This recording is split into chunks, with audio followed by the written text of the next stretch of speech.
Lah, terus yang NO ya rebutan antara sultan dengan keramat. Antara sultan dengan musbro ya. Ya. Ya, dengan musbro. Musbro di mana? Ya di Lirboyo. Nanti kalau saya nyebutkan Lirboyo pada marah lagi. Sebenarnya itu mudah kok. Kalau kubunya Kiai Haji Yahya Khalil Stakuf ingin membenahi diri, sowan aja ke Kiai PWI LS. Minta dukungan PWI LS, selesai. Karena apa? Simpati umat ini akan terbangkitkan kembali semangatnya bahwa ternyata NU itu kembali ke khitoh sebagai penerus ajalan Aulia Tis'ah, didukung oleh waduriyatihim. Selesai.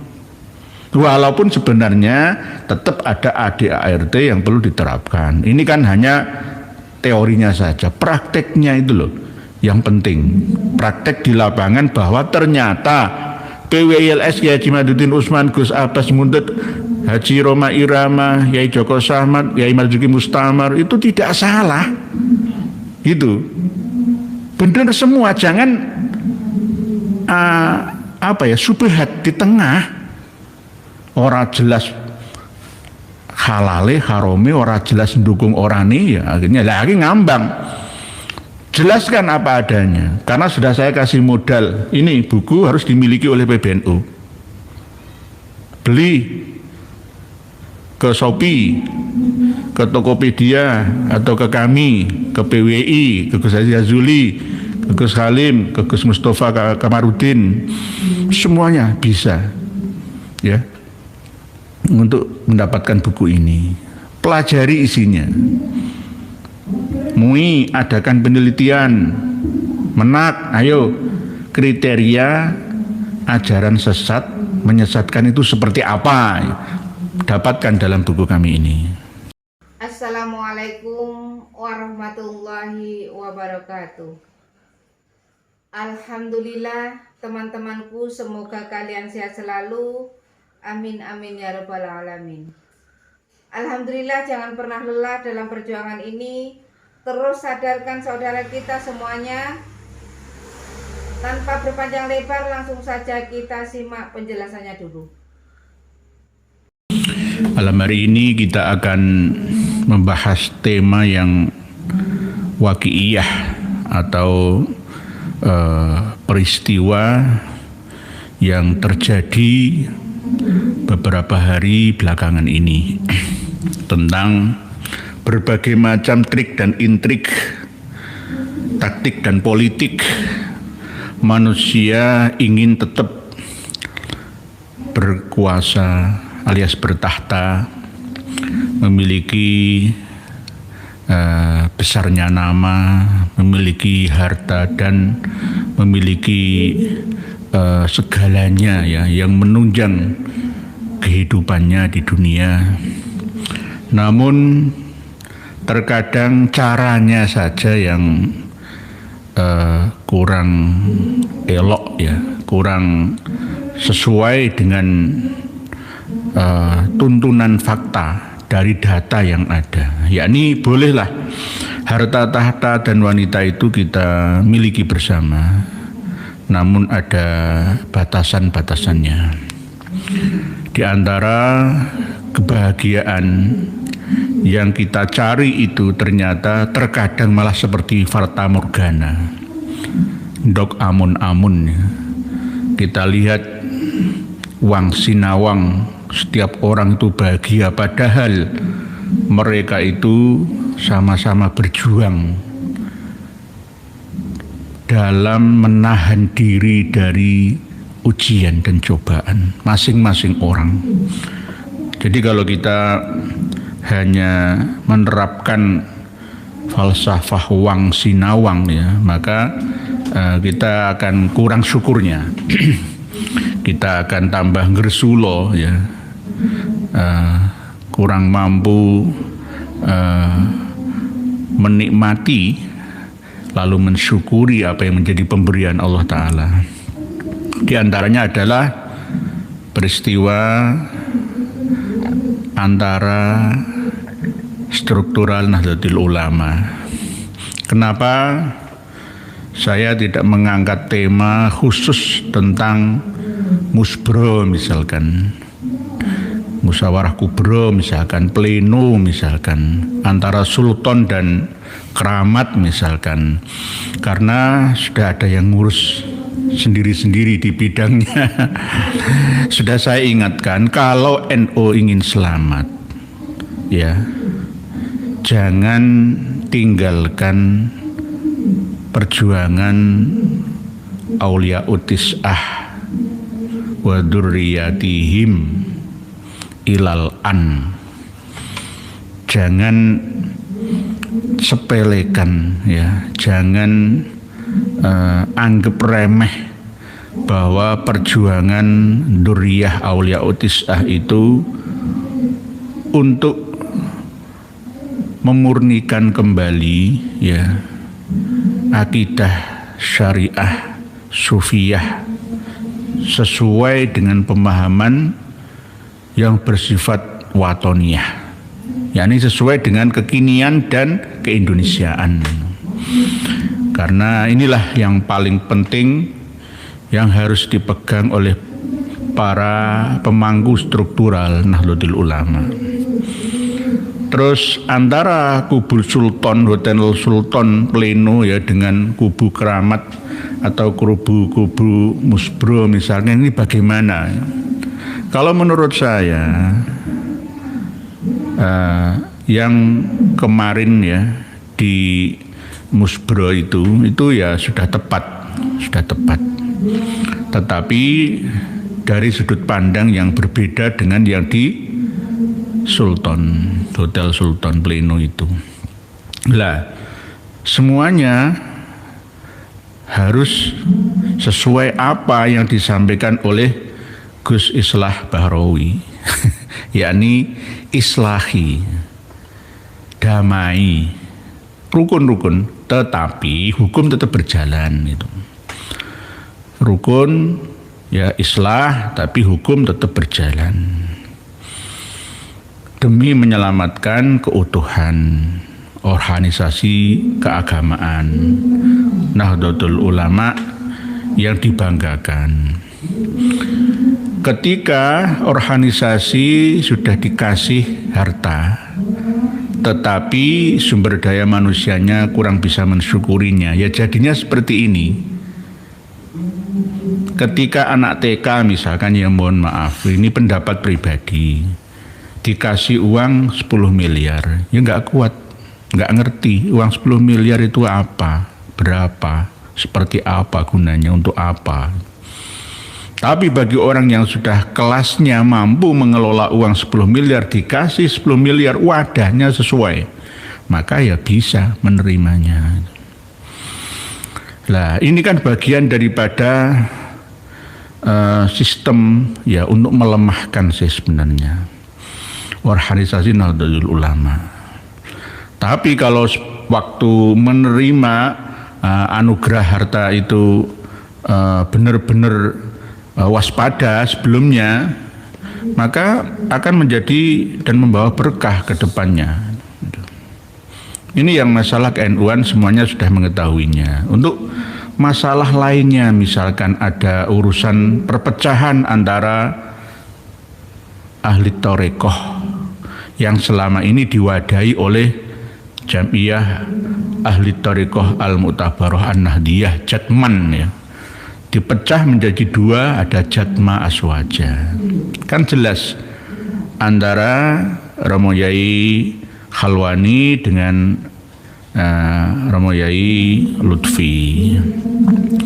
Ini bagaimana kok diteruskan terus, ya, melantik cabang ranting yang ada oleh kalangan Jatma Aswaja. Ini kan niat mau mengadu domba. Warga Nahdliyin dari unsur Sufiyah atau Thariqah Al-Mu'tabarohnya ini sudah dipecah menjadi berkeping-keping, bukan menjadi dua, berkeping-keping, membingungkan umat Islam semua, khususnya Nahdlatul Ulama, Nahdliyin, Nahdliyatnya. Jatma Aswaja dengan Jatman, yang benar ya Jatman, Ini bukti daripada perilaku adu domba. Ya. Ini aja kita harusnya sudah tahu cara kerja adu dombanya itu seperti apa. Ini di satu sisi. Di sisi yang lain, dari sudut pandang budaya, ada Keraton Surakarta. Itu juga begitu. Belum sampai pelantikan mana Raja Pakubuwono yang ke-14 yang resmi diakui di sana antara Kang Mas Hangabei dengan Kang Mas Purboyo. Ya ini sama ya rebutan. Dulu sebelum keduanya ya antara Sunan Hangabei dengan Kang Mas Tejo Wulan. Ya sama gontok-gontokan terus. Tahun 1755 ada juga peristiwa perjanjian Giyanti. Terus berikutnya perjanjian Salatiga. Ya terus pecah terus seperti itu. Ada Banten dan Cirebon. Terus setelah Demak lalu pecah ya, tercerai-berai menjadi Panolan, lalu kembali ke Pajang. Lah, terus inilah yang namanya sunnatullah. Hukum alam kausalitas yang tidak bisa dihindari sejak zaman para utusan Allah. Di antaranya ya dimulai dari manusia modern yang tercantum dalam ayat suci Samawi, yakni Nabi Adam alaihissalam yang memiliki putra dan putri. Yang gontok-gontokan putra, rebutan wanita pertamanya, lalu gengsi-gengsian ya rebutan nyawa, lalu berkorban, ada yang dengan hewannya dan hasil pertaniannya. Antara Kobil dan Habil itu yang terbunuh adalah adiknya. Lah, peristiwa inilah yang menjadi penyebab sejarah manusia itu terulang. Sajarah atau pohon kehidupan yang terus memiliki cabang dan ranting sampai daun yang membayang terus sampai menjungkai sampai sekarang sebagai anak cucunya. Perang dan perang, rebutan harta, tahta dan wanita. Nah, sambil membaca tulisan panjenengan semua. Bismillahirrahmanirrahim. Pak Ahmad Gufroni. Bismillah niat ngaji. Oh alhamdulillah nggih Pak Ahmad Gufroni. Sama-sama kita ngaji bersama nggih. Bisa bercengkrama lewat udara melalui tulisan komentar panjenengan semua. Pak Ali Bulu Terate nggih Pak Yai. Mudah-mudahan segera sadar yang masih egois nggih. Kalau kita lihat ya para penggede struktural Nahdlatul Ulama, Jatman dan Jatma Aswaja, Keraton Surakarta, ya, begitu juga yang ada di struktural Nahdlatul Ulama, ini nyalai aturane Allah Ta'ala. Padahal perintah Allah Ta'ala itu wa'tasimu bihablillahi jami'an wa la tafarraqu. Wahai kalian orang-orang yang beriman, berpegang teguhlah kalian pada tali agama Allah. Ya tali ya, hablillah, kabel dibuat tali ya untuk menyambungkan, mengikat ya persamaan misi dan visi hati masing-masing orang yang beriman, berislam, berorganisasi Nahdlatul Ulama, ya berkuasa, ya bertasawuf ria dan seterusnya. Wala tafarraqu, jangan sampai tercerai-berai. Tetapi faktanya kan tidak. Jadi antara teori dengan praktek itu beda bagi Pak Al Bulurate. Nggih harus ya meletakkan ego, kepentingan pribadi masing-masing. Amarah itu sifatnya panas. Api itu hawanya panas. Rasanya panas kalau dipegang. Dari mana itu? Dari bisikan dan kontrol dari syaitan. Syaitan itu tidak harus jin saja, ya manusia juga. Di dalam diri manusia itu ada syaitonal insi, dan di dalam diri jin itu ada syaitonal jinni. Jangan salahkan jin, ya salahkan sendiri manusia itu yang mengikuti hawa nafsu amarah angkara murkanya, keangkuhan, ya keserakahannya. Alam ahad ilaikum ya bani adam alla ta'budus syaitan innahu lakum aduwwum mubin. Tidak menyembah jin, setan jin itu enggak, ya menyembah dirinya sendiri karena egonya, kekuasaan yang diinginkannya, ya. Sejak dulu kejadian seperti ini terjadi sebagai bentuk daripada drama kehidupan manusia. Selamanya akan terus seperti itu.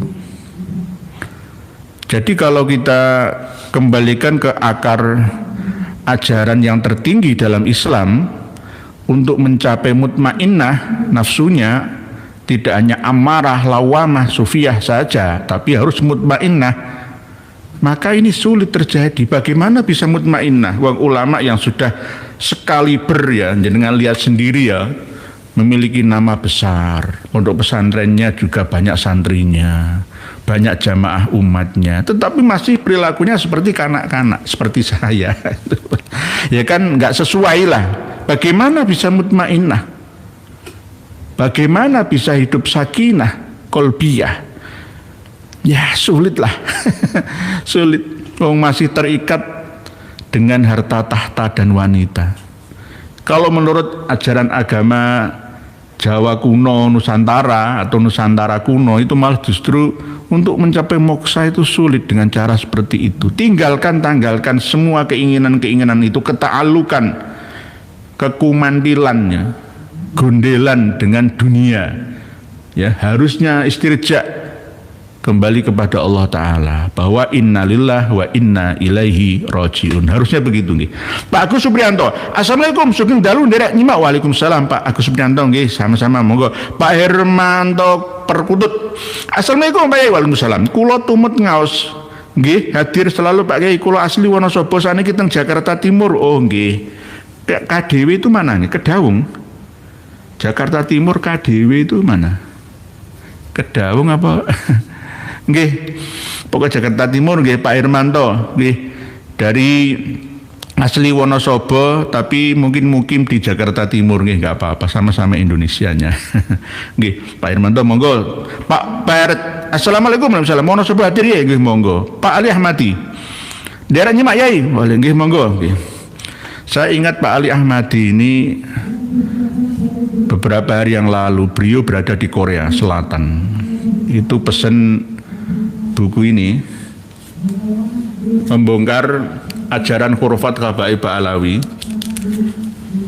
20 eksemplar, yang 10 niat diwakafkan untuk tokoh-tokoh tertentu, ya. Mungkin sebagian nanti ada di antara panjenengan, ya, sebagai subscriber kita nanti gitu. Dan barang ini sudah terbang ke Korea hari ini. Tadi juga saya sudah ngirim juga ke Malaysia, ya. Karena saking banyaknya peminat, maka nanti jika telat maka akan kami sistem pre-order. Ini nanti target kita 10 juta eksemplar. Luar biasa, nggih. Terima kasih. Semoga yang sudah mendapatkannya bisa bermanfaat untuk dirinya, keluarganya, dan masyarakat jamaat, murid, ya, santri-santriyahnya semua. Nggih. Nggih, Pak Ali Ahmadi. Saya ingat Pak Ali Ahmadi dari Korea Selatan, tapi aslinya tuh Pati, Jawa Tengah. Kelurahan Pasuruhan, Kecamatan Kayen, ya, Kabupaten Pati. Nggih. Pak Arjuno Juwarno. Nah, judulnya ngeri, ya. Tadi mah, oh nggih, ngeri ini sebenarnya. Kalau jenengan lihat gambar ini, ya, jenengan lihat, ini 3 orang yang saling berhadapan-hadapan. Apa yang diperebutkan ini? Ya sebenarnya ini ada hikmahnya sih. Hikmahnya apa? Islam itu ada kemajuan. Seandainya nggak ada gegeran antara Bani Abbasiyah dengan Bani Umayyah ya, Islam nggak bisa berkembang ke seluruh dunia. Nggak ada gegeran antara setelah peristiwa pembunuhan sahabat Umar, lalu pada masa Khalifah Utsman, maka nggak bisa berkembang. Tetapi korbannya ini yang berjatuhan gitu. Ada perang Jamal, ada perang Siffin. Korbannya ini sesama saudara gitu. Lucu, umat Islam pada awal-awal berdirinya ya, yaitu ya rebutan kekuasaan. Ketika Rasulullah Shallallahu Alaihi Wasallam wafat saja itu sudah rebutan yang megang kekuasaan itu apakah Muhajirin atau Ansor. Lalu ada rapat di Darun Nadwah itu. Lah, kenapa ini tidak dipesan langsung oleh Rasulullah supaya jangan sampai ada perebutan kekuasaan dengan ditetapkannya penerus saya ini loh. Nah, ini kan sesuai dengan Syiah. Memanai Ghadirkum itu aslinya setelah Rasulullah wafat itu tidak boleh sahabat Abu Bakar, Umar, Utsman itu nggak berhak menjadi khalifah. Yang berhak menjadi khalifah itu adalah Ali bin Abi Thalib. Jadi khalifah lainnya itu tidak sah. Menurut Syiah. Ada hadis Ghadirkum itu karena Rasulullah itu secara eksplisit dan implisit ya menerangkan bahwa yang menggantikan aku ini nantinya adalah Ali. Nah, kasus ini sama seperti yang terjadi di Keraton Kasunanan Surakarta Hadiningrat. Dulu Sunan Pakubuwono ke-12 itu tidak memiliki permaisuri dan tidak pernah berwasiat nanti kalau saya meninggal dunia yang menggantikan saya sebagai PB 13 itu ini itu tidak. Demokrasi diterapkan di sana. Walaupun keraton ya. Enggak ada garwa patmi atau permaisuri itu. Lah, kalau sekarang almarhum PB 13 ya ada ketetapan garwa patmi, tetapi persyaratannya tidak sesuai dengan Pak Ogeran. Ya, maka sesuai dengan LDA ya lembaga Dewan Adat ya tidak mengakuinya. Yang akhirnya rebutan antara dua putra, ada yang putra Mbarep nggih, Kang Mas Hangabeyi ya, terus ada yang putra Kang Mas Purboyo ini. Lah ini rebutan terus. Lah terus yang NO ya rebutan antara Sultan dengan Keramat. Antara Sultan dengan Musbro ya. Dengan Musbro. Musbro di mana? Ya di Lirboyo. Nanti kalau saya nyebutkan Lirboyo pada marah lagi. Sebenarnya itu mudah kok. Kalau kubunya Kiai Haji Yahya Khalil Stakuf ingin membenahi diri, sowan aja ke Kiai PWI LS. Minta dukungan PWI LS, selesai. Karena apa? Simpati umat ini akan terbangkitkan kembali semangatnya bahwa ternyata NU itu kembali ke khitoh sebagai penerus ajalan Aulia Tis'ah didukung oleh waduriyatihim. Selesai. Walaupun sebenarnya tetap ada ADART yang perlu diterapkan. Ini kan hanya teorinya saja, prakteknya itu loh yang penting. Praktek di lapangan bahwa ternyata PWILS Kiai Haji Madudin Utsman, Gus Abbas Mundut, Haji Roma Irama, Yai Joko Sahmat, Yai Marzuki Mustamar itu tidak salah. Gitu. Benar semua, jangan subhat di tengah. Ora jelas halale harome, ora jelas mendukung orane ya akhirnya lagi ngambang. Jelaskan apa adanya. Karena sudah saya kasih modal. Ini buku harus dimiliki oleh PBNU. Beli ke Shopee, ke Tokopedia, atau ke kami, ke PWI, ke Gus Haji Azuli, ke Gus Halim, ke Gus Mustafa Kamarudin, semuanya bisa ya untuk mendapatkan buku ini. Pelajari isinya. MUI adakan penelitian. Menak, ayo kriteria ajaran sesat menyesatkan itu seperti apa? Dapatkan dalam buku kami ini. Gitu. Lah, NU kembali kepada Khitos 1926. Selesai. Ya, selesai. Kalau nanti misalkan kembali sowan ke kiai-kiai besar, pondok-pondok besar ya, akan tetap memeruncing keadaan. Memeruncing keadaannya apa? Ya ada tetap. Oleh sebab itu ultimatum 3 hari 3 kali 24 jam ini ada 5 poin yang sudah kami pelajari. Itu sebenarnya bagus. Itu bagi yang kubu Musbro. Tapi kalau yang kubu Sultan ya beda lagi. Kan gitu. Oleh sebab itu ya ayo islah itu tadi. Seperti namanya islah bahrawi. Nggih. Para Juno Juwarno nah judulnya ngeri nggih. Pak Salman. Alhamdulillah hadir si Bayai. Oh nggih, monggo. Pak Cipto, saya curiga kalau Mbak Akhyar Kiai yang di branding Mbak Alawi yang sengaja disusupkan ke NU. Kita bisa menilai seseorang itu karena ada bukti. Buktinya ya tidak salah panjenengan ya Pak Cipto ini.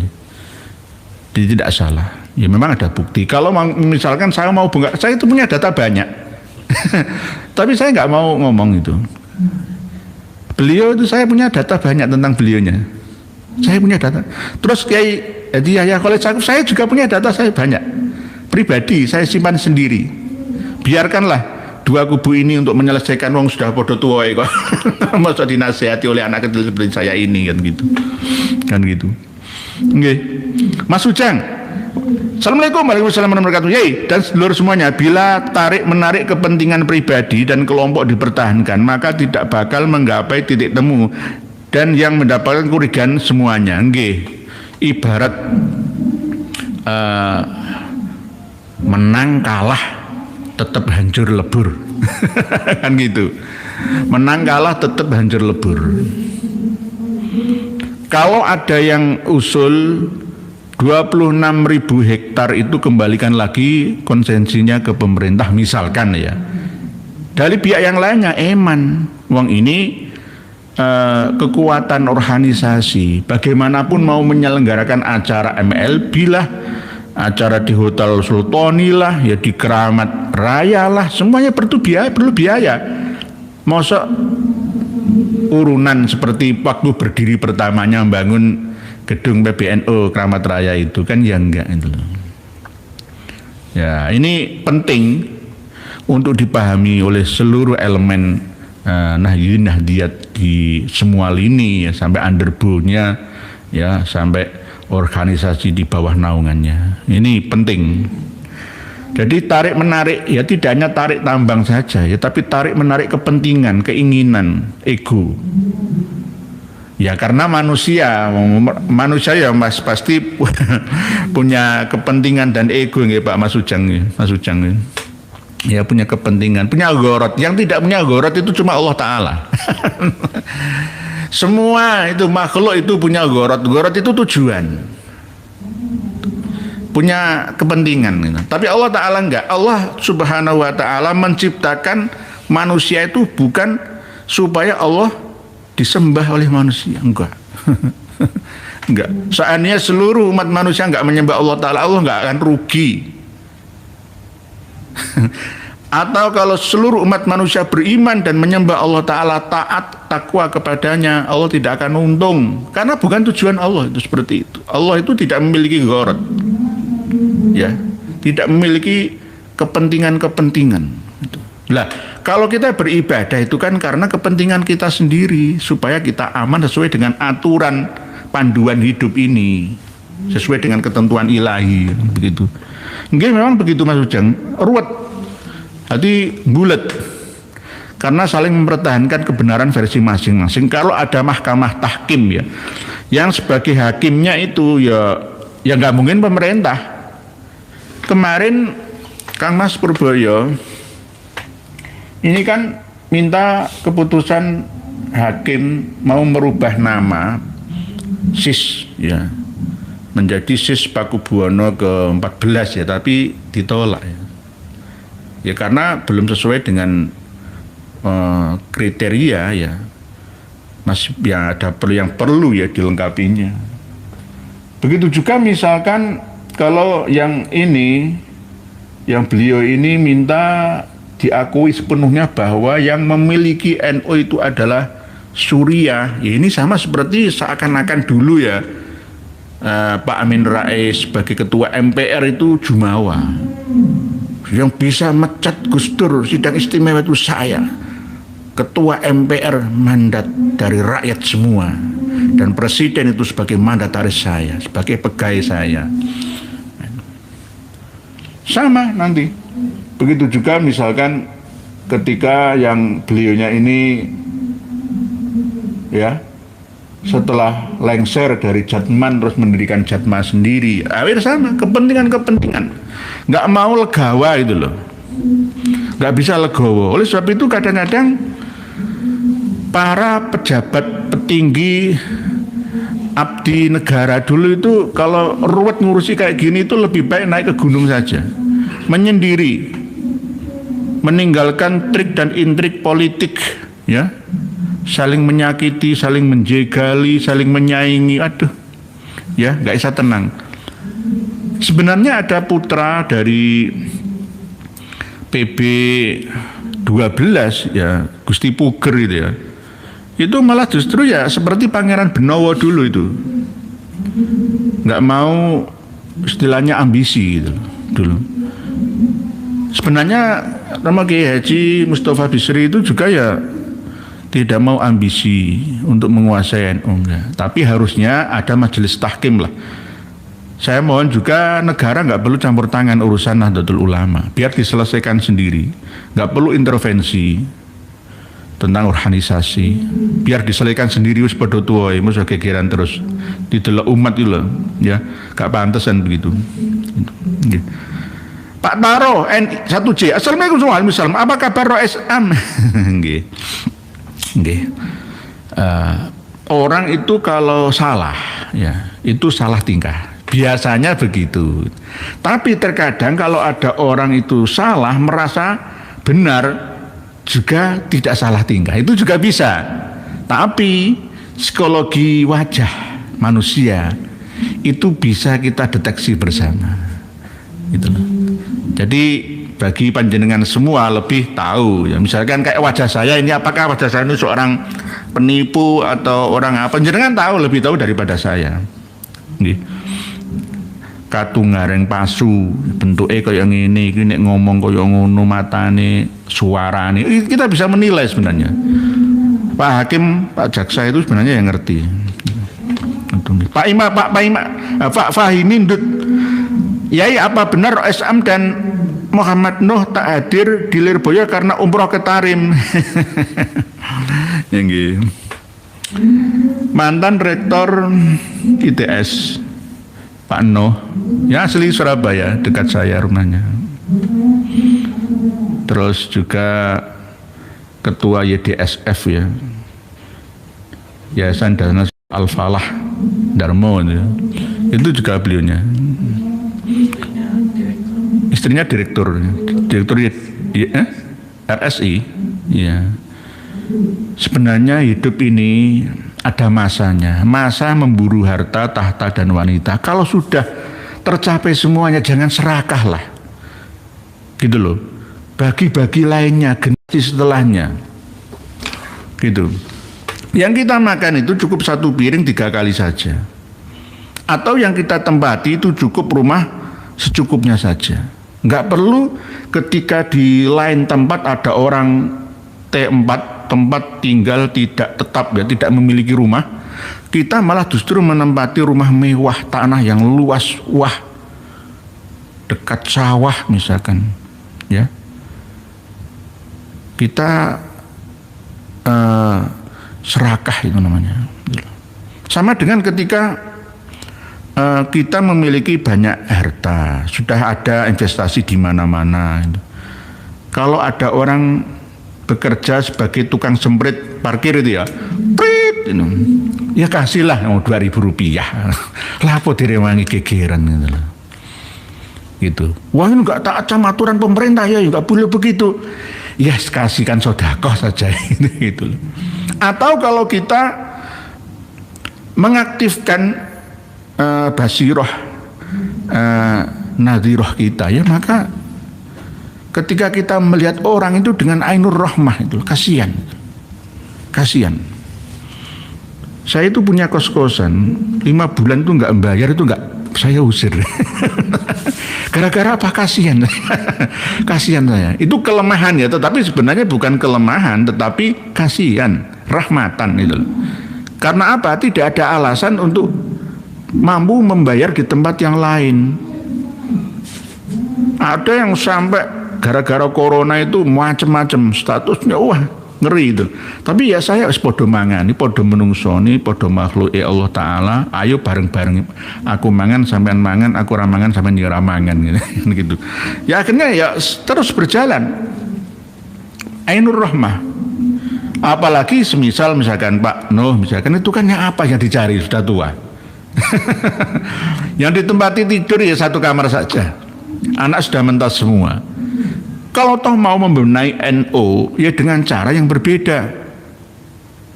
Nah ini untuk Pak Nuh ya. Pak Nuh ini kan ya sebenarnya ya sudah sepuh ya. Ya aliran putih seperti Pak Hatta Rajasa misalkan. Ya seperti itu nggih. Pak Iman Antoswito, Wonogiri nderek ngosiae nggih monggo. Harta tahta diburu sampai segitunya. Ingat musibah di Sumatera. Bila Allah menghendaki hilang dalam sekejap, baik yang miskin maupun yang kaya sama nasibnya di Sumatera. Nggih.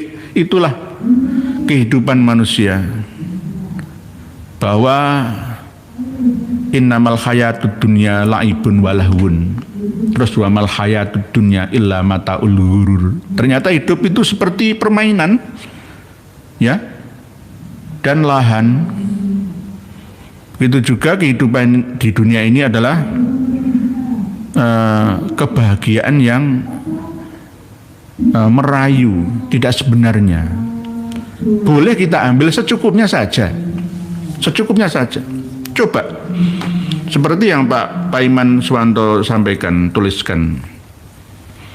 Di Sumbar, di Sumut, di Aceh, dana seperti tidak yang dikumpulkan puluhan tahun lamanya tiba-tiba hanya waktu 1 jam saja musnah. Nah ini kan pelajaran bagi kita semua bahwa yang kita miliki itu apa gitu loh. Hanya ketakwaan, iman di dada, dan bahagia. Bahagia itu di memori dan hati kita. Dengan cara apa? Mensyukuri apa yang ada. Syukuri apa yang ada. Hidup adalah anugerah. Kita jalani hidup ini, melakukan yang terbaik. Kalau sudah sepuh, ya silakan ganti generasi lainnya, nggak usah semua didobel-dobel jabatannya. Kalau sudah di organisasi ini ya jangan ngurusi menteri maksudnya. Jadi bagi-bagi, regenerasi, jangan dikuasai semuanya. Itu namanya serakah itu namanya. Sama dengan itu nggih, di Sumatera nggih Pak Paiman, Pak Rama Susi. Dieng derek nyimak pe oh nggih dieng dihyang ya, dihyang, dan sebelah timurnya ada tieng dihyang, titiane yang maha kuasa, yang widiwasa. Di sana dulu pusat daripada kerajaan Kaling, bukan Kalingga, Kalingan. Sampai sebelum Masehi itu ada peradaban ya, manusia dibantu oleh Banuljan yang ada. Nanti kita bahas lagi nggih. Yang hati-hati nggih di daerah Wonosobo, Dieng, Banjarnegara, bergunung-gunung, berjurang-jurang ya. Kalau ada letusan gunung yang ada di kawah Dieng sana kan beracun nggih. Ya, sing hati-hati. Dulu pernah terjadi itu. Jadi keluar racun dari dalam perut bumi. Karena dulu di sana itu termasuk yang ada Candi Arjuna, ya, peninggalan-peninggalan kuno itu dulu itu adalah kawah gunung berapi aktif di daerah Dieng itu. Nggih, Wonosobo, Banjarnegara itu. Nggih. Jadi ya sing hati-hati. Dulu pernah kan tahun 60-an ada satu desa yang dikubur hidup-hidup, ya. Sekarang ada Tugu itu peringatan itu. Dikubur hidup-hidup, diambilkan dari pucuk gunung langsung dicemplungkan malam-malam itu musnah, pagi harinya itu hilang semua penduduknya, ratusan di sana. Nggih. Di sana nggih. Pak Ramasusi nggih. Pak Akiba 2024 kok Akiba sih? Orang awam seperti saya menilai kemelut di PBNU disebabkan hubud dunya nggih, hubul malja, hubud dunya, ra'sukuli khotiatin. Nggih. Kok masalah organisasi dalam lingkup keluarga sendiri loh, kadang-kadang antara saudara dan saudari itu ya congkrah gegeran. Tetangga-tetangga. Jenengan punya tetangga. Kadang-kadang ada yang tidak tenggang rasa. Ya, kadang-kadang megelno ati, kadang ada yang seperti itu, gitu loh. Masalah batas tanah juga gegeran, masalah warisan ya juga gegeran, masalah kepentingan kampung juga gegeran, udur-uduran. Itulah manusia, gitu loh. Enaknya bagaimana? Ya wes enaknya ya dienak-enakan, diterima apa adanya, disyukuri apa yang ada, gitu. Karena memang kebahagiaan dunia itu sementara, tidak selamanya.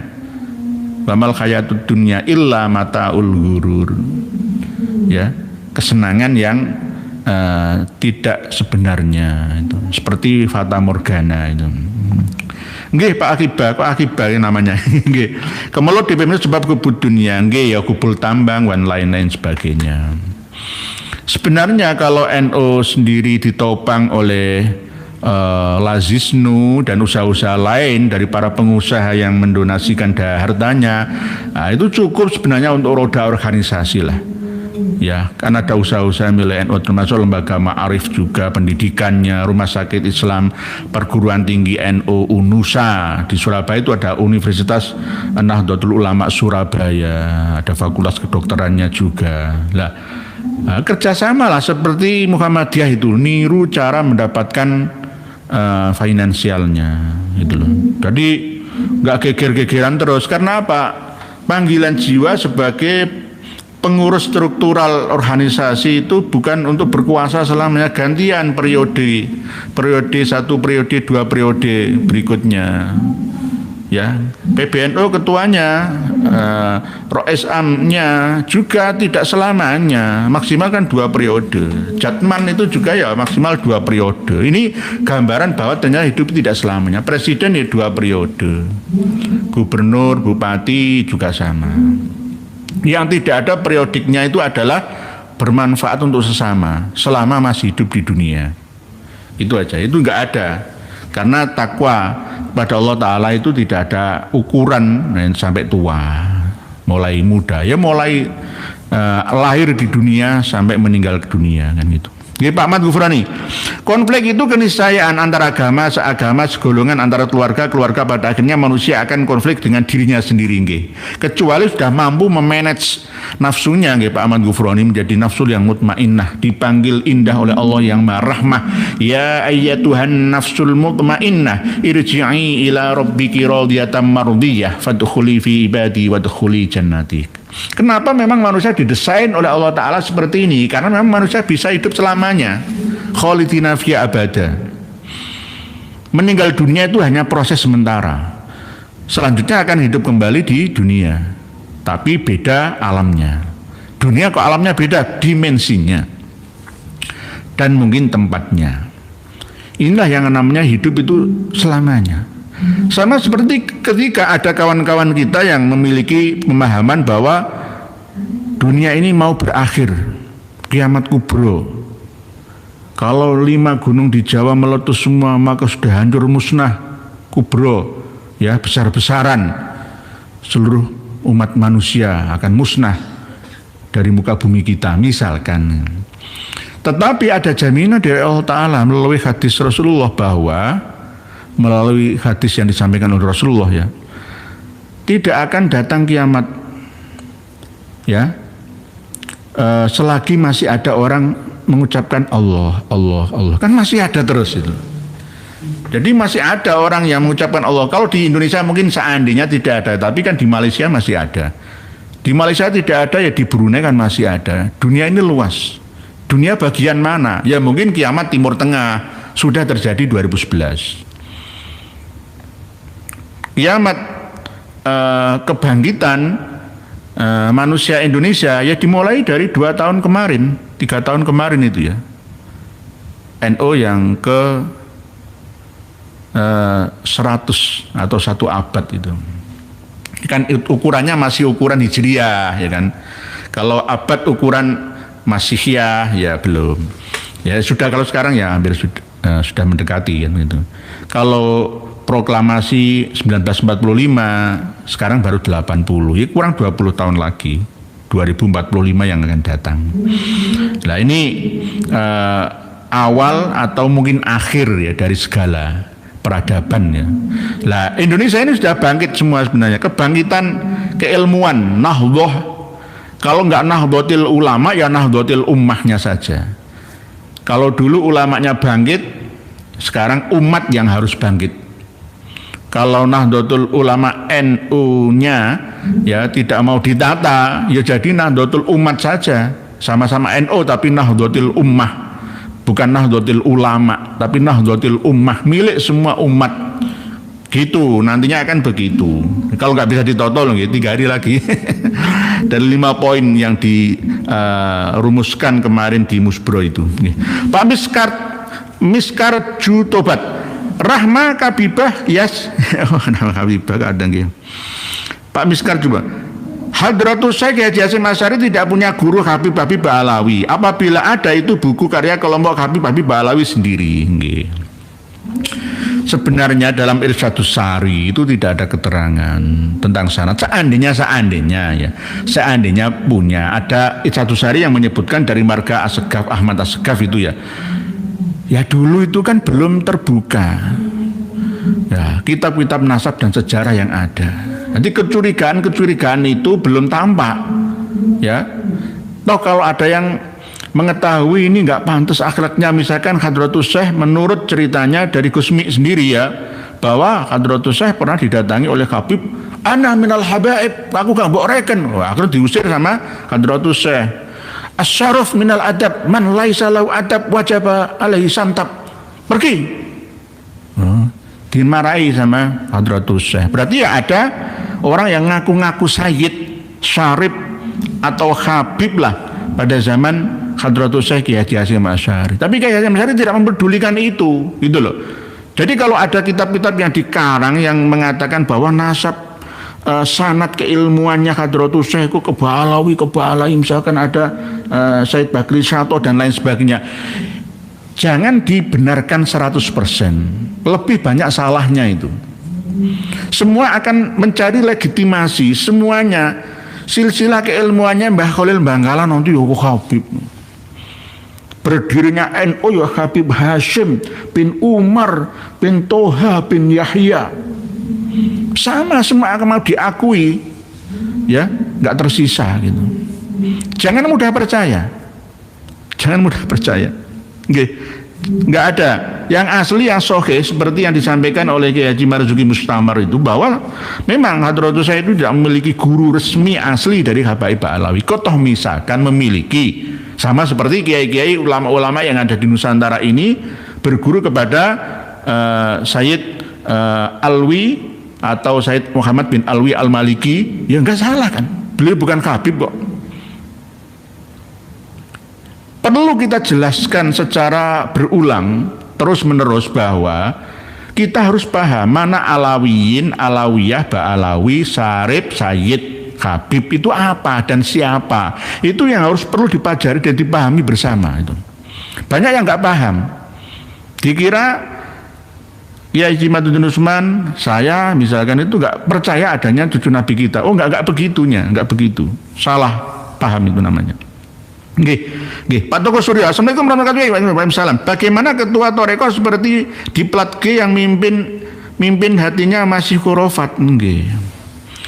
Karena ya itu loh, enggak ngerti umur nek wis tuwa aku iki sing tak goleki apa tak persiapno. Ingat mati nggih, kafa bil mauti itu wa'idun, bisa menjadi nasihat mau'idhah bagi kita semua untuk menata hati dan pikiran kita. Kita ini hidup, setelah hidup itu mau kemana, seperti apa nasib kita itu loh. Kekayaan sudah didapatkan, nama sudah didapatkan, ayo coba taslim lah ya, sepuh-sepuh loh. Jadi umur 60 tahun ke atas itu sudahnya harusnya seperti padi, dingluk, semakin padat dan berisi itu. Jangan malah seperti anak kecil ya, rebut sana rebut sini, nggak pantas lah, nggak pantas. Ditertawakan sama resi-resi, pedanda-pedanda, biksu-biksu yang benar, yang lurus itu. Mereka itu nggak suka harta. Okay. Misalkan kayak biksu Buddha ini nggak suka harta ya. Hampir sama seperti kawan-kawan jamaah tabligh, nggak ngereken bondo donya. Ya. Penting urip bahagia sesuai dengan kelasnya masing-masing, mensyukuri apa yang ada itu. Kadang-kadang yang salut juga. Tetapi memang dunia ini dibangun dengan orang-orang yang memiliki ambisi. Kalau seandainya manusia tidak ambisius, ya maka bumi ini tidak akan maju peradabannya. Kenapa China, Jepang, Korea, Rusia bisa membangun peradaban tinggi itu gara-gara memiliki target 100 tahun yang akan datang. Senjata yang paling mutaakhir itu bukan peluru tajam, tetapi sinar laser. Jadi nanti tembak itu sinar laser itu. Pesawat terbang, sama seperti yang sudah dibuat sekarang di Israel itu sebagai Iron Dome itu, sekarang nggak pakai penghancur dari mesio ya untuk meledakkan atau subatomik atau apa enggak, tetapi memakai suhu panas sinar laser itu loh. Sekarang ini dikembangkan, jadi nggak ada suaranya dan presisi arahnya, jaraknya bisa 2 km lebih, nembak orang langsung tepat sasarannya. Lah ini yang dipikirkan oleh orang-orang yang peradaban keilmuannya ya, taraf hidup kebahagiaannya itu lebih tinggi daripada orang-orang yang hanya sekedar rebutan berkat ya, rebutan dadi imam tahlil, rebutan dadi mudin, rebutan dadi imam masjid, khotib dan lain sebagainya.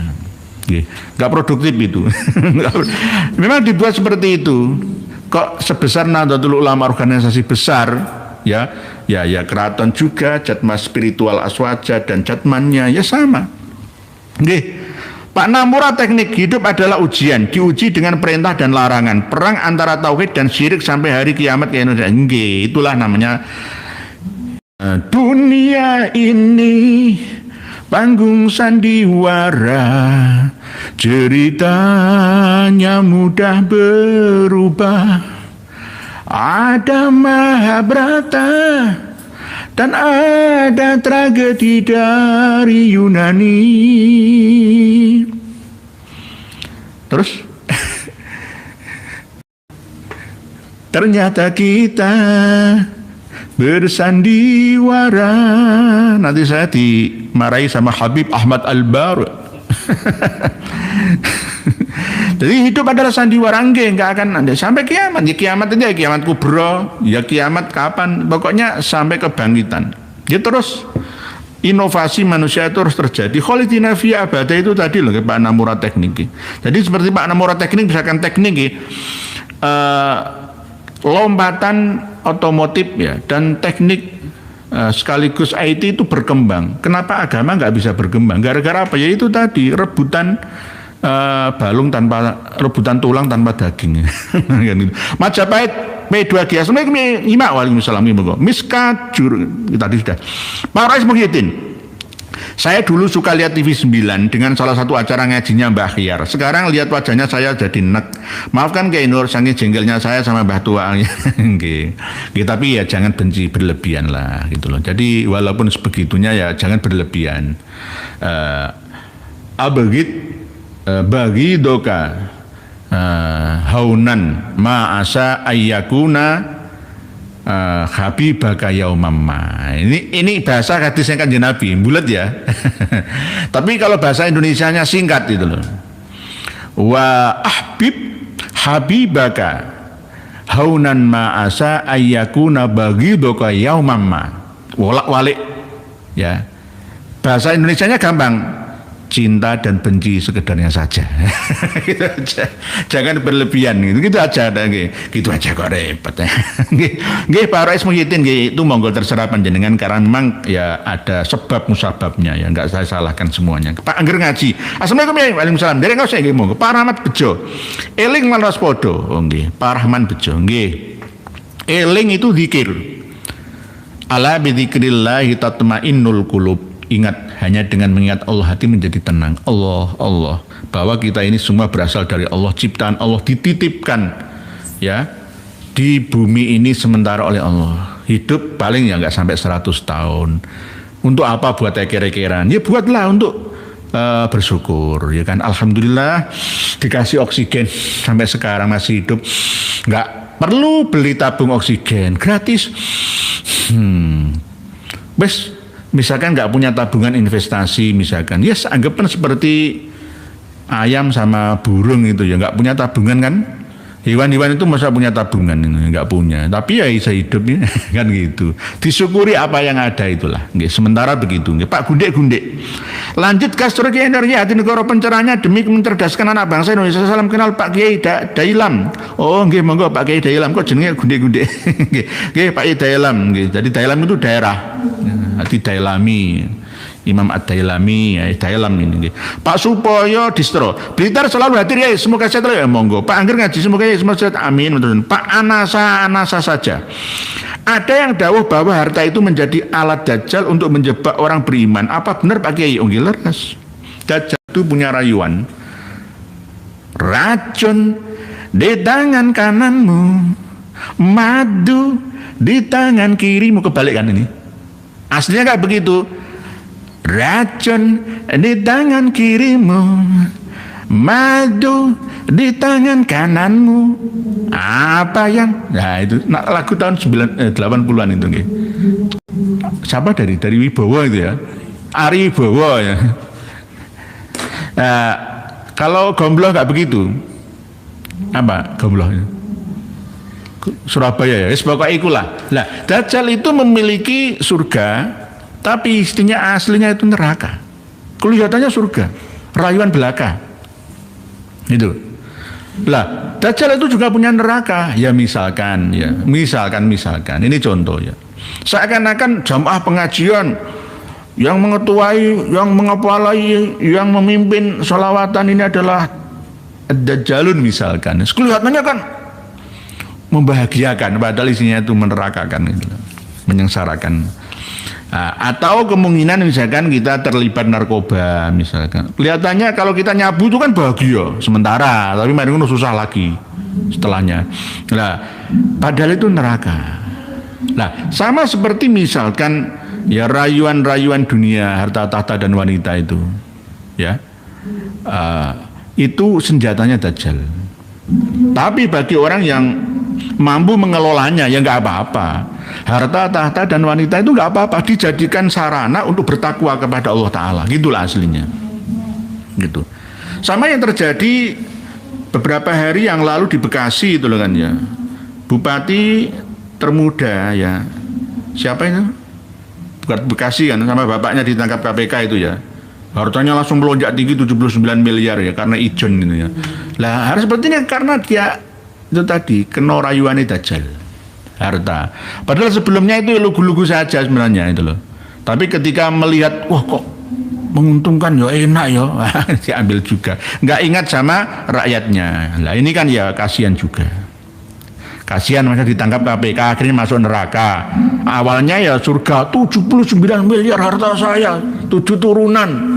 Saya pasti bahagia di dunia selamanya. Tapi ternyata masuk KPK, ditangkap KPK, masuk ke tahanan lalu ke penjara nantinya. Kan ya ini kan neraka namanya. Sama seperti itu analoginya nggih. Nggih. Pak Sarwono. Assalamualaikum lagi. Sebelang SPLP hadir Pak Yai. SPLP mana ya? SPLP mana Pak Sarwono? Pak Budiar, Purbalingga hadir nyimak Pak Yai nggih. Nderek ngaos wassalamu waalaikumsalam. Monggo. Purbalingga itu Jawa Tengah. Nek Probolinggo Jawa Timur. Aslinya hampir sama namanya. Namanya itu sama artinya. Purba sama Probo itu hampir sama.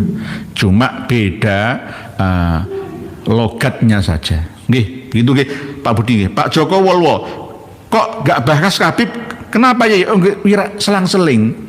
Jenengan misalkan nulis suruh bahasa Habib, ayo kita bahas. Wong sudah 3 tahun lebih ya kita membahas kok. Nggih.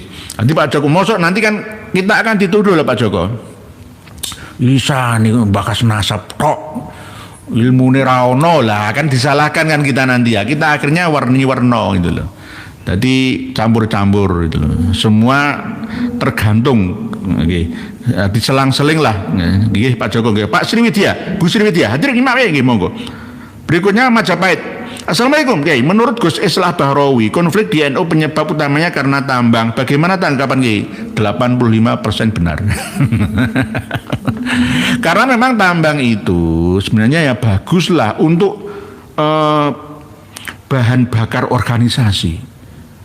Bukan membakar organisasi, tapi bensin untuk menghidupkan lokomotif otomotif organisasi itu loh. Karena apa? Perjuangan itu perlu uang. Jer Basuki Mawobeyo. Sama seperti kita.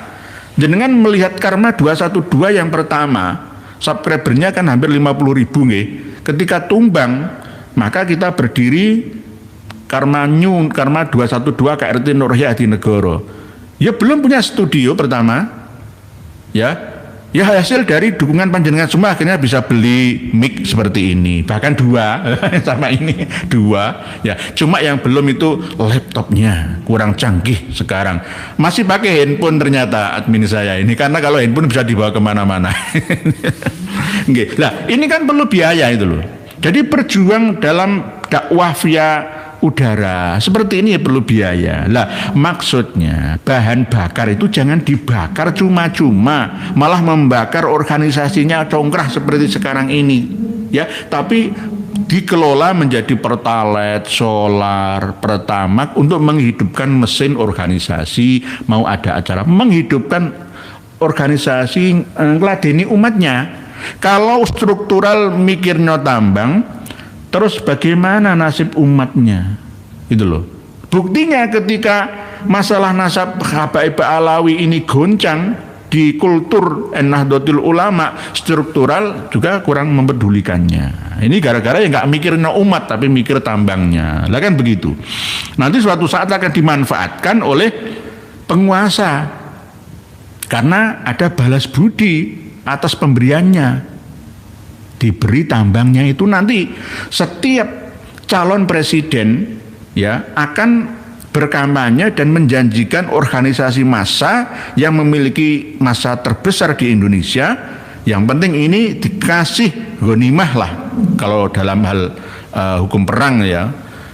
Wah, langsung pasti mendukung saya. Nah akhirnya seperti itu, rusak terus. Rusaknya penguasa itu gara-gara rusaknya ulama. Ulamanya nggak peduli dengan umatnya. Bagaimana bisa ngurus kemaslahatan bersama? Sudah kami bahas di dalam kitab Ihya Ulumuddin kemarin itu. Berikutnya Pak Ahmad Ghufroni, era berburu dan meramu berganti dengan ladang berpindah, terus berganti dengan bertani menetap, terus berganti dengan era industri dan perdagangan. Sekarang era berebut dan berperang, naluri bertahan hidup nggih. Hukum alam Pak Ahmad Ghufroni. Allah meninggalkan ayat. Ayat itu tidak akan habis akhir hayat sampai kiamat. Ayatnya apa? Masih ada manusia primitif yang tidak memiliki peradaban. Dia hanya berburu dan tidak memiliki tempat tinggal, alias nomaden, sama seperti suku Hadza di Tanzania. Jadi pindah, dia hasil hidupnya dari berburu saja. Pengumpul, berburu habis esok buru lagi. Nanti makani hewan-hewan ya sama ya mungkin biji-bijian itu. Ini tidak menanam. Ini nah Itu bukti bahwa nenek moyang manusia jutaan tahun yang lalu itu ya seperti itu gitu loh. Bacalah Iqra, bacalah dan lihatlah gitu loh. Jadi manusia itu prosesnya itu lama, nggak hanya 8.000 tahun saja, sudah jutaan tahun yang lalu, dan disisakan oleh Allah Ta'ala ada manusia yang bukan keturunannya Nabi Adam versi kita, agama 4 samawi dan kitabnya enggak, karena mereka tidak mengenal sunat, tidak mengenal bertani beternak. Qabil dan Habil itu bertani dan beternak, dan sudah mengenal namanya aurat itu apa, berpakaian, sudah ada peradaban manusia di sekitarnya kok. Nggih, jadi sekarang era berebut dan berperang, nggih, memang manusia itu kadang-kadang menggunakan ilmu hewan, Pak Alfon Gufroni. Dulu orang-orang Eropa kalau tidak perang menindas, menjajah bangsa manusia lainnya yang nggak bisa bertahan hidup. Setelah peristiwa meletusnya Gunung Tambora, ya, itu terjadi paceklik luar biasa di Eropa yang menyebabkan sesama bangsa Ya'juj Ma'juj Eropa itu saling berperang, persaingan, termasuk Napoleon Bonaparte barang itu ada wabah besar Spanyol dan lain sebagainya, itu gara-gara dari Nusantara.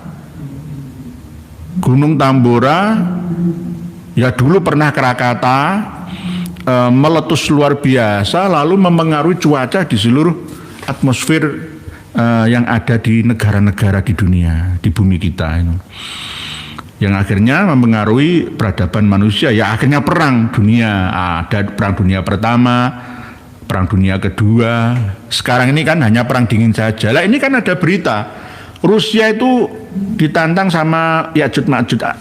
Rusia itu Ma'juj, Eropa itu Ya'juj, Gog Magog, Joj Majoj, bangsa Ros, bangsa Tubal, Stobolks, itu orang Rusia sekarang. Jadi antara Rusia, Turki dan Eropa itu serumpun.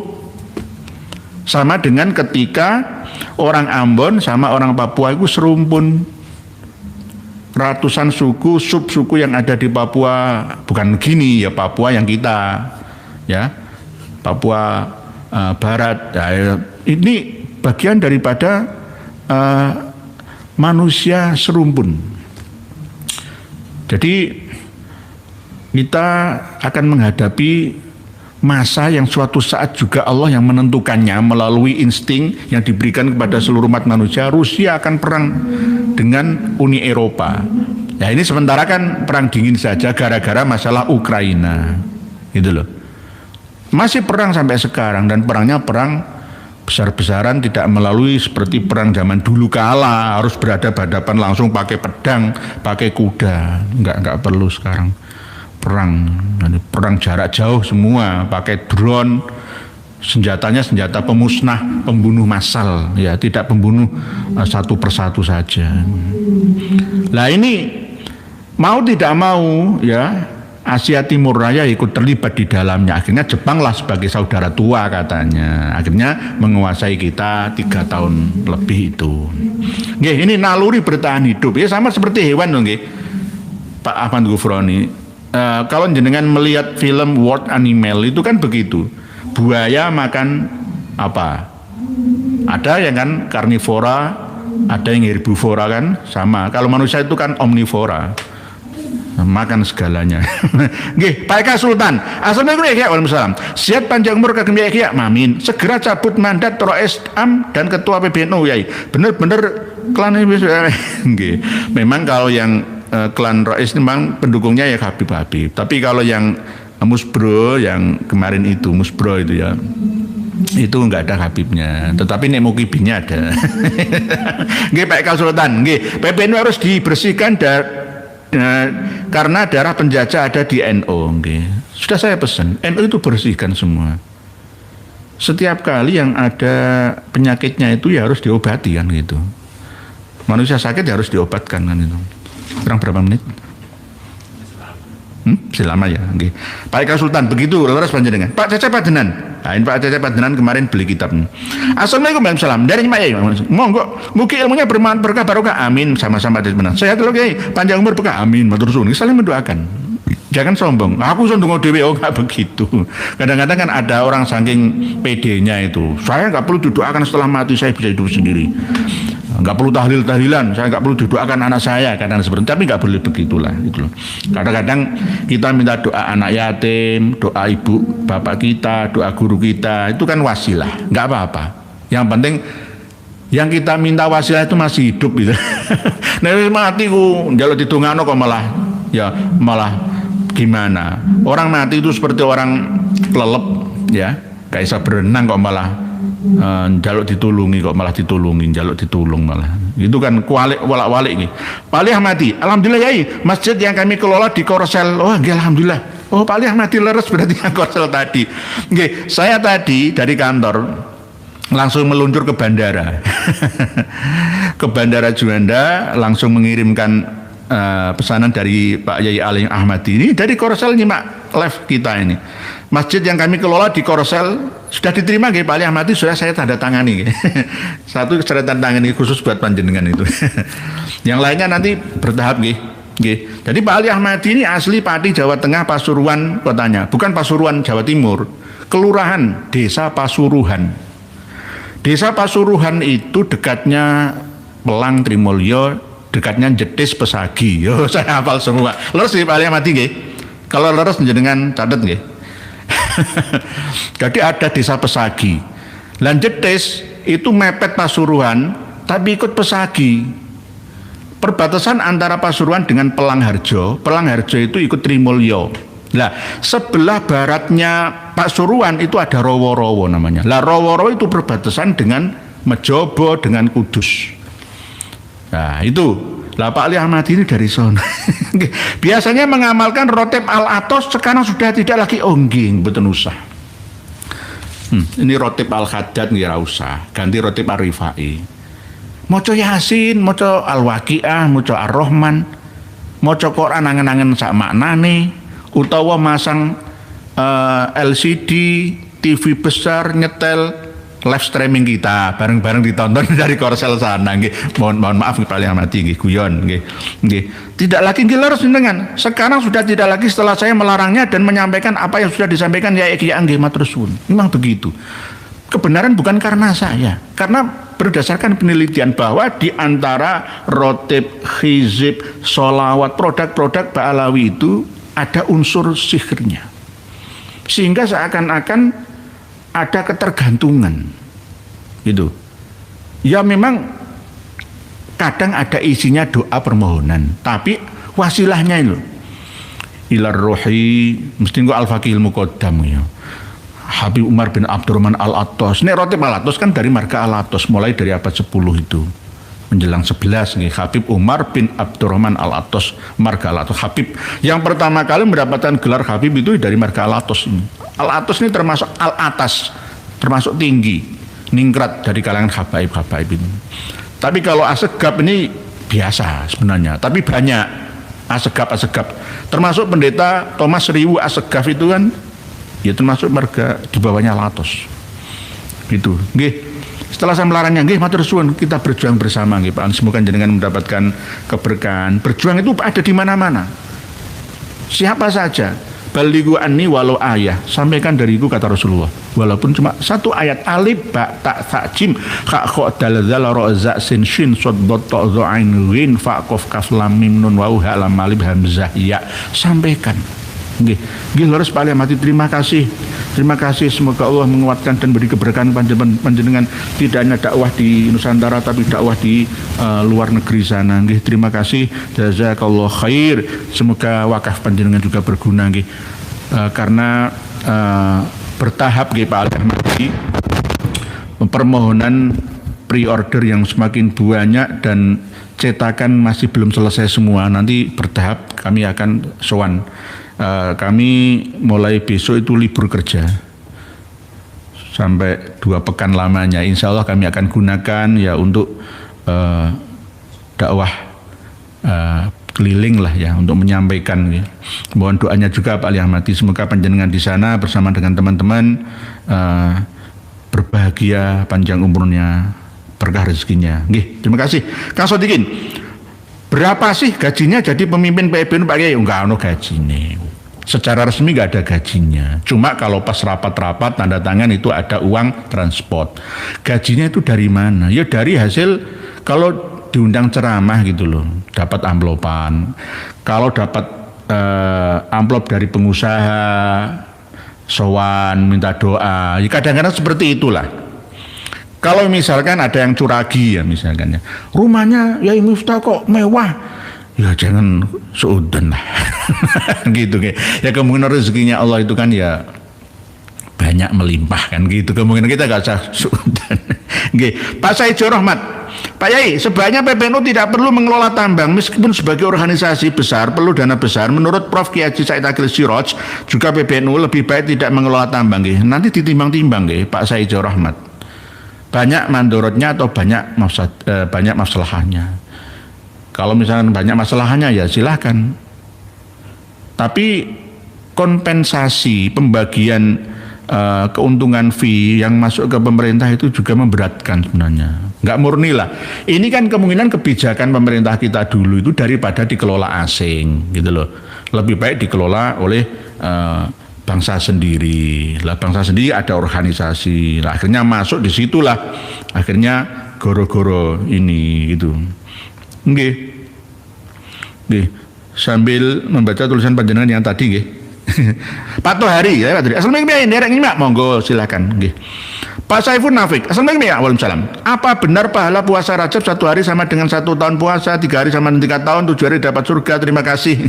Kalau masalah puasa Rajab itu hadisnya itu saya teliti masih belum sahih dan tidak dhaif, tapi sebagian malah maundhu.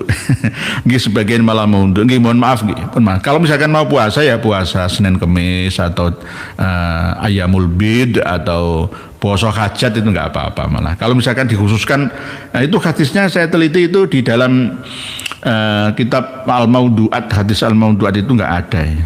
Nggih, enggak ada. Ya. Lebih baik puasa itu Senin Kemis atau puasa pada hari kelahiran kita masing-masing, poso hajat. Hajatnya apa? Mugi selamat, panjang umur, sehat gitu nggih. Nggih Pak Bambang Nuryanto, ujian paling berat adalah jabatan, harta dan wanita nggih. Oh nggih, itu sudah menjadi hukum alam buat manusia sejak dulu kala. Nabi Adam itu diuji wanita. Jadi khuldi itu bukan buah, tapi pohon kehidupan, syajarah, bukan samaroh.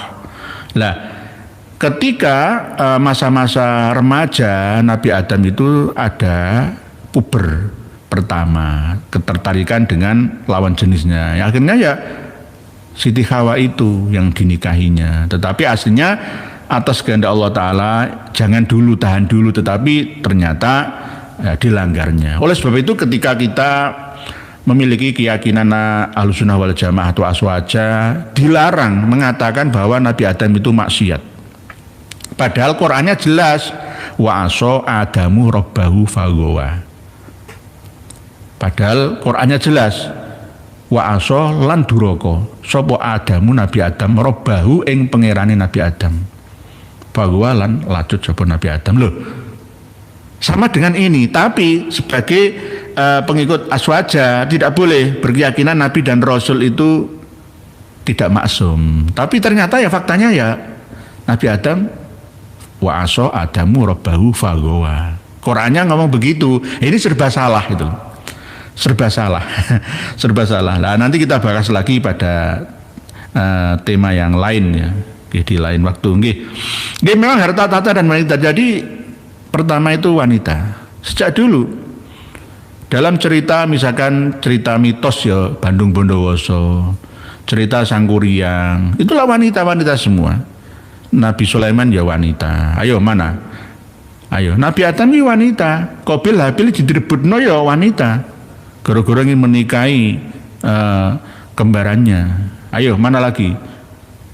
Termasuk di India itu ada Taj Mahal itu gara-gara saking cintanya seorang raja terhadap istrinya, akhirnya membangunkan baginya Taj Mahal itu. Ayo mana lagi? harta, tahta, dan wanita. Itulah memang nggih isi dari kehidupan manusia nggih di dunia. Nggih begitu nggih. Kang Sodikin tadi. Sambil membaca. Pak Jenan Cecep. Assalamualaikum warahmatullahi Indramayu nderek ngos. Nggih monggo. Bu Senjata. Assalamualaikum setiap manusia. Waalaikumsalam Bu Senjata. Setiap manusia dianugerahi akal, hati, dan nafsu. Ketiga-tiganya harus berjalan seimbang. Jika tidak, maka alamat akan datangnya bencana. Nggih. Bencana alam itu karena bencana penghuninya juga. Jangan kita salahkan alamnya saja. Kalau alam memang sesuai dengan nalurinya, dia akan berbenah melalui kudrah dan iradah dari Allah yang maha nikmah, yang memberi siksaan ya. Bukan ni'mah tapi nikmah. Maksudnya menyiksa manusia dengan hukum alamnya gitu. Lah, zaharul fasadu fil barri wal bahri bima kasabat aydin nas. Misalkan gelonggongan kayu dari pegunungan turun ke dataran rendah di bawahnya, ya kan mesti ada kerusakan-kerusakan. Termasuk kemarin itu tempat wisata Guji ya di Tegal itu ya gara-gara mungkin kerusakan yang ada di Gunung Slamet, Gunung Jamur Dwipo itu. Kemungkinannya juga bisa. Tapi alasan kerusakan itu juga untuk kemaslahatan yang lain. Sama dengan ketika tanah uruk yang diambilkan itu dari mana? Ya dari pegunungan-pegunungan itu. Sertu itulah untuk nguruk tanah-tanah yang ada di kota. Jalan-jalan yang ada di perkotaan, pedesaan di mana-mana itu kan dari mana? Ya dari tanah yang tinggi juga. Jadi sekarang ini kalau misalkan ada yang memahami yatatawaluna fil bunyani tidak hanya yang terjadi di Uni Emirat Arab, Burj Khalifah di Jeddah Saudi Arabia saja tidak, tetapi di Indonesia kita jalan semakin lama semakin tinggi karena manusia berlomba-lomba untuk meninggikan bangunan rumahnya. Sekarang kan ada bangunan lebih tinggi daripada jalannya atau sebaliknya. Kalau jalannya sudah dinaikkan, otomatis rumah ini akan berlomba-lomba meningkatkan tinggi lantainya, kan begitu. Nah, ini bagian daripada yaitu tadi min plus ya, maslahah dan mafsadah. Semua ada hikmah dan faedahnya. Nggih, begitu nggih Bu Sensita nggih. Jadi harus memang menggunakan ketiga-tiganya secara imbang nggih Bu Sensita. Akal, hati dan nafsu. Manusia tidak seperti malaikat. Kalau malaikat nggak punya nafsu, jelas. Jadi nafsu ini kalau dikelola dengan baik, ditundukkan oleh akal ya, disetir oleh hati juga dengan hidayah Allah Ta'ala, maka akan menjadi indah nafsu. Karena apa? Bumi ini dibangun oleh orang yang ambisius, punya nafsu itu. Coba misalkan kita langsung lahir cenger jadi sufi gitu, ya dunia bisa maju. Cina itu bisa maju karena kreatif dia. Itu tadi menciptakan bagaimana ya kebutuhan manusia semakin mudah dilayani oleh mesin. Bagaimana ya diciptakanlah alat-alat canggih. Kenapa? Dulu handphone itu mahal, sekarang kena Cina kok murah semua. Padahal besar kapasitasnya loh. Cina berpikir terus. Karena punya nafsu. Kalau nggak punya nafsu, ya nggak bisa maju. Gitu. Pak Nur Indonesia. Kenapa Pak Kiai menolak kitab Ar-Raudhul Jali fi Ansabi Ali Ba'alawi? Nah ini kan ada kitab nasab. Tadi ada yang tanya gitu. Kitab Ar-Raudhul Jali itu kitab akal-akalan saja. Baik versi Muhammad Arif Abdul Ghani ataupun Muhammad bin Abu Bakar Ba'adzib. Ahmad Arif Abdul Ghani dan Muhammad bin Abu Bakar Ba'adzib. Jadi kitab Ar-Raudhul Jali dua-duanya ya. Kemarin tak terus cari sama admin hilang ya. Ada, saya punya dua. Ar-Raudhul Jali yang Ba'adzib dan Ar-Raudhul Jali yang Arif Abdul Ghani. Sudah saya teliti, ya Haji Madudin Usman sudah panjang lebar 3 tahun yang lalu menulisnya. Saya juga meneliti bahwa ternyata kitab ini itu kitab yang disandarkan kepada Said Murtadho Az-Zabidi Al-Muhaddis Al-Faqih. Padahal tidak. Kenapa saya menolak? Karena apa? Tidak ilmiah, tidak masuk di logika, tidak sesuai dengan kitab sebelum dan sesudahnya. Jadi kitab Ar-Raudhul Jali ini adalah kitab palsu. Kitabnya asli, tapi sumber materi isinya itu palsu, mengatasnamakan Said Murtadho Az-Zabidi yang alim alama ini. Abad 13, 1205 Hijriah wafatnya di Mesir. Kenapa? Karena satu, Selain isi materi di dalamnya itu amburadul nggak karu-karuan. Imam Ali Kholiq Kisam kok wafat tahun 507 itu hanya Ar-Raddul Jali saja. Bahkan menfitnah Mus'ab Az-Zubairi yang katanya mengatakan bahwa anaknya Imam Ahmad itu ada Ubaidillah dan Muhammad. Masa nggak ada? Kitab Nasab Quraisy sudah saya teliti lama, ternyata nggak ada isinya.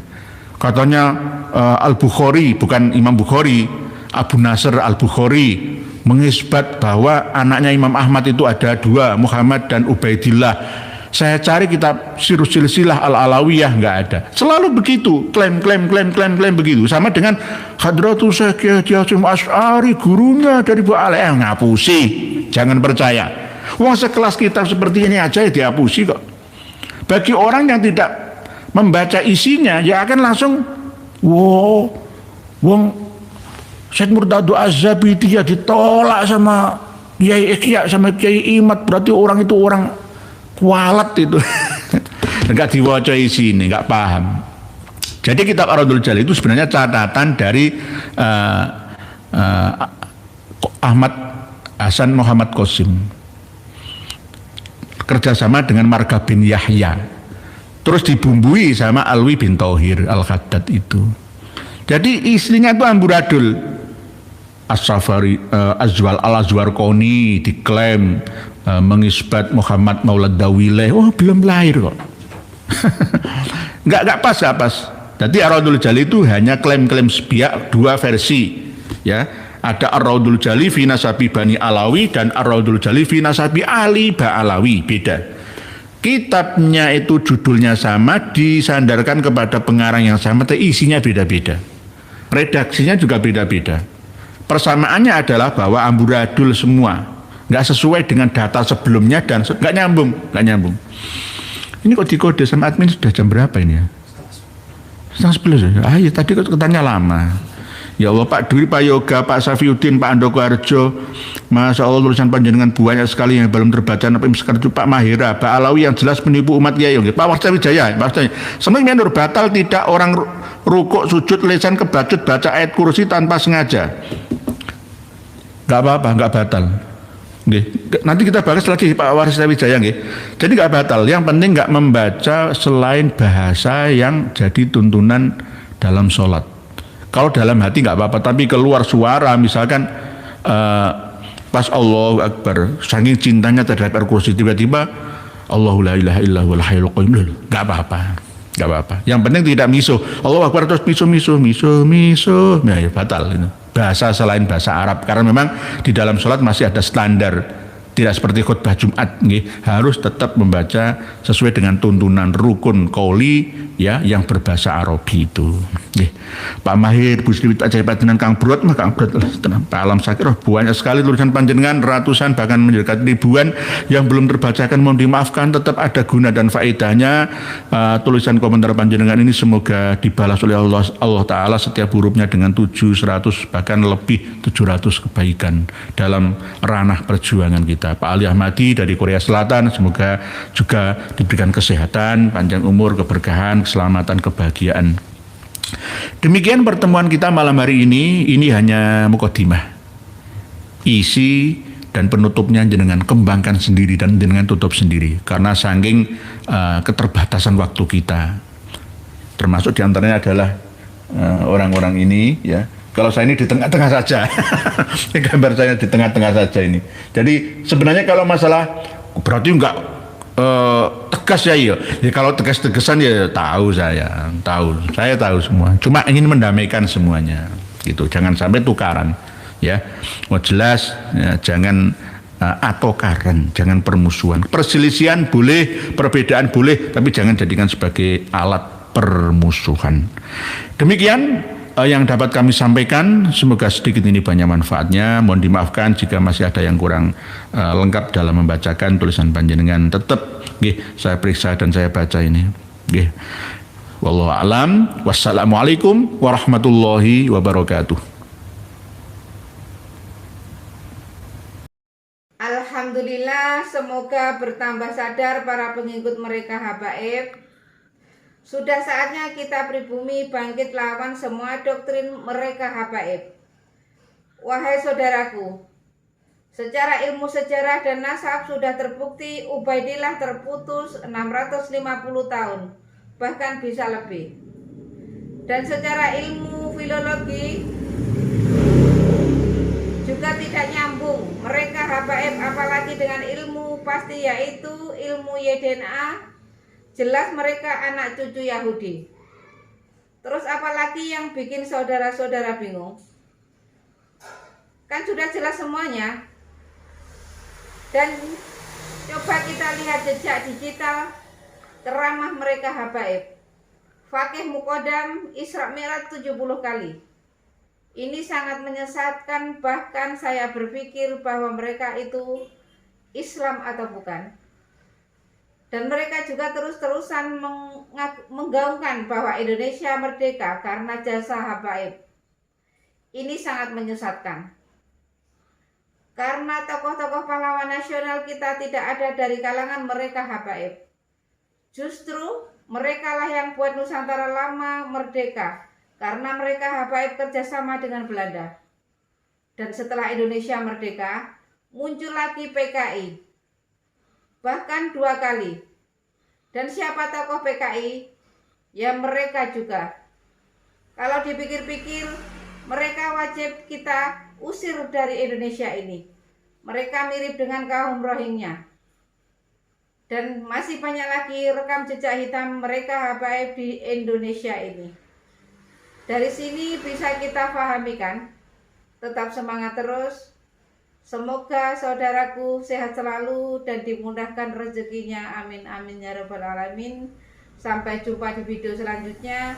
Akhir kata, wassalamualaikum warahmatullahi wabarakatuh.